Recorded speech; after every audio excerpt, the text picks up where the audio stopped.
Neville Goddard, The Law and the Promise, Chapter 10, Things Which Do Not Appear. What is seen was made out of things which do not appear. Hebrews 11:3. Human history, with its forms of governments, its revolutions, its wars, and in fact the rise and fall of nations, could be written in terms of the rise and fall of ideas implanted in the minds of men. Herbert Hoover. The secret of imagining is the greatest of all problems, to the solution of which the mystic aspires. Supreme power, supreme wisdom, supreme delight lie in the far-off solution of this mystery. Douglas Fawcett. To refuse to recognize the creative power of man's invisible imaginal activity is too great to be argued with. Man, through his imaginal activity, literally calls into existence the things that do not exist. By man's imaginal activity, all things are made. And without such activity, was not anything made that was made. Such causal activity could be defined as an imaginal assemblage of images, which, occurring, some physical event invariably takes place. It is for us to assemble the images of happy outcome and then keep from interfering. The event must not be forced but allowed to happen. Very huge point. It is for us to assemble the images of happy outcome and then keep from interfering. The event must not be forced but allowed to happen. If imagination is the only thing that acts or is in existing beings or men, as Blake believed in parentheses, then we should never be certain that it was not some woman treading in the winepress who began that subtle change in men's minds. This grandmother is daily treading the winepress for her little granddaughter. She writes, "This is one of those things that make my family and friends say we just don't understand it. Kim is 2.5 years old now. I took care of her for a month after she was born and did not see her again until a year ago, and then only for 2 weeks. However, during this past year, every day I have taken her on my lap in my imagination and cuddled her and talked to her. In these this is for the past year. In these imaginal acts, I go over all the wonderful things about Kim. God is growing through me. God is loving through me, etc. At first, I would get the response of a very young child. When I started, God is growing through me, she would reply, me? Now, as I start, she completes the whole sentence. Another thing that has happened is, as the months have passed, as I take her in my imagination, on my lap, she has grown constantly larger and heavier. Kim hasn't even seen a picture of me in this past year. At the most, I could only be a name to her. Now, sometime each day, her family tells me she starts talking about me to no one in particular, just talking. Sometimes it goes on for an hour, or she goes to the phone and pretends to call. In her monologue are such bits as, me Dee Dee loves me. Me Dee Dee always comes to see me every day.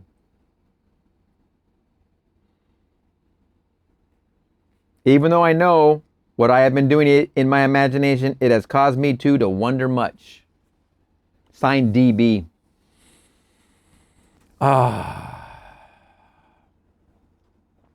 Just sit with that one for a minute.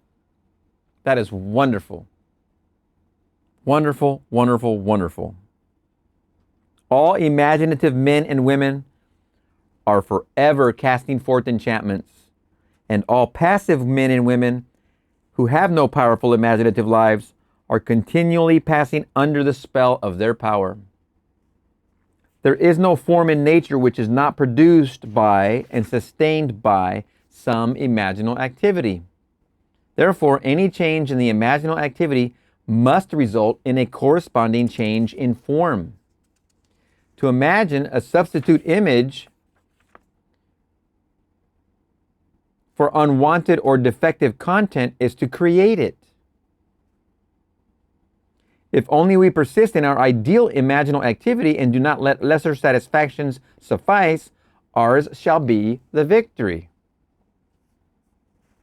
When I read in Seed Time and Harvest the story of the school teacher who, through her imagination, in daily revision, transformed a delinquent pupil into a lovely girl, I decided to do something about a young boy in my husband's school. To tell all the problems involved would take pages, for my husband has never had such a difficult child nor such a trying parent situation. The lad was too young to be expelled, yet the teachers refused to have him in their classes. To make matters worse, the mother and grandmother literally camped on the school grounds, making trouble for everyone. I wanted to help the boy, but I also wanted to help my husband. So nightly, I constructed two scenes in my imagination. One, I saw a perfectly normal, happy child. Two, I heard my husband say, "I can't believe it, dear, but do you know R is acting like a normal boy now? And it is heaven not having those two women around?" Two imaginal scenes. Nightly. After 2 months of persisting, okay, 2 months. Who's going to take 2 months? Who's going to take 2 months to at least persist at one kind of concept? You don't have to jump over everything. Just go to the one main desire. The one you have already felt within you is the most important one. You want to be married in love, happily coming home from your honeymoon? That's the one then. Focus on that one desire. Spend 2 months. And then come back and let us know what happened. 2 months. After 2 months of persisting, in my imaginal play night after night, my husband came home and said, "It's like heaven around school." Not exactly the same words, but close enough for me. The grandmother had become involved in something that took her out of town, and the mother had to accompany her. At the same time, a new teacher had welcomed the challenge of R, and he was progressing wonderfully well into all I imagined for him. Signed GB. Don't forget, you're either looking through the eye imaginatively and lifting, or you're looking with the eye and reflecting what they already are. It is useless to hold standards that we do not apply. Unlike Portia, who said, "I can easier teach 20 what were good to be done than to be one of the 20 to follow mine own teaching." GB followed her own teaching. It is fatally easy to make the acceptance of the imaginal faith a substitute for living by it. He has sent me to bind up the brokenhearted, to proclaim liberty to the captives, and the opening of the prison to those who are bound. Isaiah 61:1. Wow, what a wonderful, short, potent, powerful chapter. Things which do not appear. Juicy bits all over the place. My favorite piece is the 2 months. She simply read in Seed Time and Harvest about the success of the school teacher and the little girl.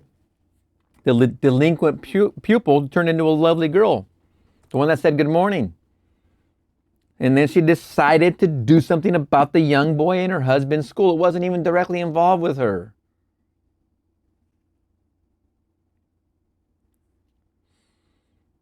Nightly, I constructed 2 scenes, and after 2 months of persisting. I mean, what does that say to what it is you're trying to manifest? What it is you're trying to persuade yourself that is happening in your reality? It's either something, as we know, there's 3 major departments. It's something to do with health, it's something to do with wealth, it's something to do with love. Wisdom could be thrown in for the fun of it. One of these is typically the general direction you want to go. There's nothing wrong with picking the one that means the most to you right now and persisting night after night in the imaginal scene of yourself fulfilled in the end. If it's hard to construct on the first night, you move the needle that much, great. The next night you move it again, you move it again, Move it again. Before you know it, you're going back and this is getting longer and longer. This image is getting longer and longer. Before you know it, you have the full scene. Repeat it. Repeat it. Go to bed a little earlier. Don't just fall right asleep immediately. See what happens. Are you going to give it 2 months? Give it 2 months. Then come back and let us know. All right. We're going to see you in the next chapter.